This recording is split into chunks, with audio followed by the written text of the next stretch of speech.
പാട്ട് സർവകലാശാലയുടെ സിലബസിൽ ഉൾപ്പെടുത്തിയപ്പോൾ അതിനോട് ചേർന്നുള്ളത് എനിക്ക് തോന്നുന്നു just don't care us. They don't really care. They don't really care about us. All I wanna say is that they don't really care about us. ആ പാട്ടാണ്. അപ്പോൾ രണ്ട് റാപ്പ് മ്യൂസിക്കുകളിൽ അല്ലെങ്കിൽ രണ്ട് മ്യൂസിക്കുകളുടെ താരതമ്യ പഠനമാണ് അവർ പ്രധാനമായിട്ട് സിലബസിൽ ഉന്നയിച്ചിരിക്കുന്നത്. വേടൻ പക്ഷേ യൂണിവേഴ്സിറ്റിയിലും കോളേജിലും പോയി ഇല്ല, പഠിച്ചിട്ടില്ല അല്ലേ? വേടന്റെ പാട്ട് സർവകലാശാലയുടെ പാഠ്യപദ്ധതിയിൽ വരുന്നു. അങ്ങനെ വന്നു എന്നറിഞ്ഞപ്പോൾ എന്താ തോന്നിയത്? ഞാൻ എൻ്റെ സുഹൃത്തുക്കൾ, എൻ്റെ സഹോദരന്മാരുടെ അടുത്ത് പറയും, നിങ്ങൾ കണ്ടോ ഒരു ദിവസം ഞാൻ മരിച്ചു പോകുമ്പോഴെങ്കിലും എന്നെ കുറിച്ച് 10ാം ക്ലാസ് പാഠപുസ്തകത്തിലെങ്കിലും പിള്ളേർ പഠിക്കുമെന്ന് പറയാറുണ്ട്. ഞാൻ ഇടയ്ക്ക് വെറുതെ യൂണിവേഴ്സിറ്റിയിലാണ്. അതെ, ഞാൻ വെറുതെ കോമഡി അടിക്കാൻ വേണ്ടി പറയണാണ് പിള്ളേരുടെ അടുത്ത്. അപ്പൊ ഇതേമാതിരി ഇത് ഞാൻ എപ്പോഴും പറയാനുള്ള ഒരു സുഹൃത്തുണ്ട്, ഹൃദിക്. അപ്പൊ ഹൃദിക്കാണ് ഏർലി മോർണിംഗ് എനിക്ക് ഇത് അയച്ചു തരുന്നത്, കാണുന്നു പറഞ്ഞിട്ട്. അപ്പൊ ഞാൻ ആരുടെ അടുത്തൊന്നും പറഞ്ഞില്ല, നമുക്ക് ഭയങ്കര സന്തോഷമായി. അത് നമ്മളെ കുറിച്ച് പഠിക്കുക.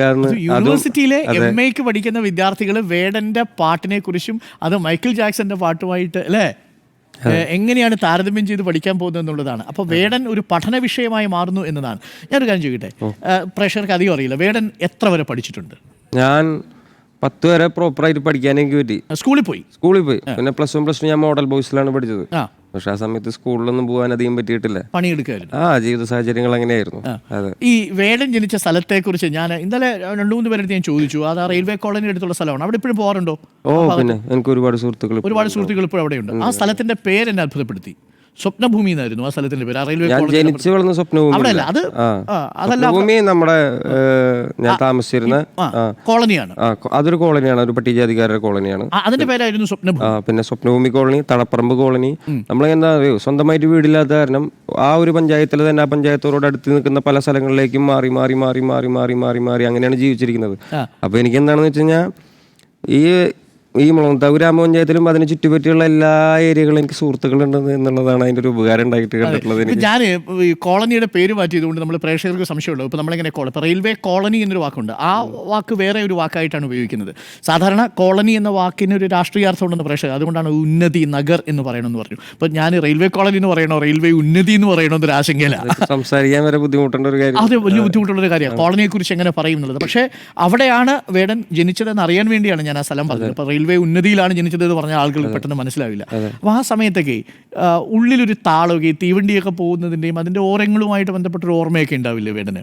പിന്നെ തീർച്ചയായിട്ടും. ഒരു സമയത്ത് ഞാൻ ഒരുപാട് പ്രാവശ്യം ഈ റെയിൽവേ ട്രാക്കുകൾക്ക് അരികിലുള്ള വീടുകളിൽ താമസിച്ചിട്ടുണ്ട്. ഞാൻ 2-3 വീടുകളിൽ തൊട്ടടുത്ത് തന്നെ താമസിച്ചിട്ടുണ്ട്.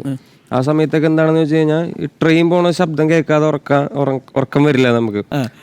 വേറെ എവിടെയെങ്കിലും മാറി കിടന്ന ഈ ട്രെയിൻ ഫാൻ ഇടേണ്ട ആവശ്യമില്ല. ചില ആൾക്കാർക്ക് ഫാനിന്റെ ശബ്ദം കേട്ടാൽ മതിയല്ലോ.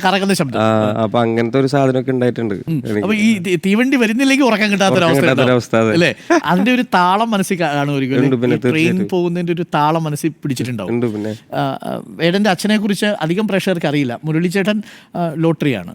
ഇല്ല, അതൊക്കെ കഥ തെറ്റാണ്. അതൊക്കെ യൂട്യൂബ് അപ്പം കൂലിപ്പണി തന്നെയാണ്. ലോട്ടറി പണിയൊന്നുമല്ല, വാർക്കപ്പണി. മേലനങ്ങി പണിയെടുക്കുന്ന ഒരാളാണ്. എത്ര വയസ്സായി ആൾക്കാർ ഓരോ കഥകൾ പറഞ്ഞു. ഭയങ്കര കഥകളാണ്. അപ്പൊ അതിലൊന്നും പ്രേക്ഷകർ കരുതണ്ട, ഇതാണ് വാസ്തവം കേട്ടോ. അപ്പനൊരു ഇത് കണ്ടിട്ട് വീട്ടിൽ വന്നിട്ട് ഞാൻ എപ്പോഴാണ് ലോട്ടറി വിറ്റേന്നൊക്കെ പറഞ്ഞിട്ട് എന്റെ അടുത്ത് ദേഷ്യപ്പെടുന്നത്. അപ്പൊ ഞാൻ എനിക്കറിയാം അമ്മ ആൾക്കാർ ഓരോന്ന് പറയണതാണ്. അമ്മ പക്ഷേ ഈ വോയിസ് ഓഫ് വോയിസ്ലെസ് കഴിഞ്ഞ് 2 വർഷം കഴിഞ്ഞിട്ടാണോ അമ്മ വിട്ടുപോകുന്നത്? ഇല്ല, വാ എന്ന് പറഞ്ഞ ട്രാക്ക് ഇറങ്ങിയിട്ട് ഒരു 2 വർഷം അല്ലേ?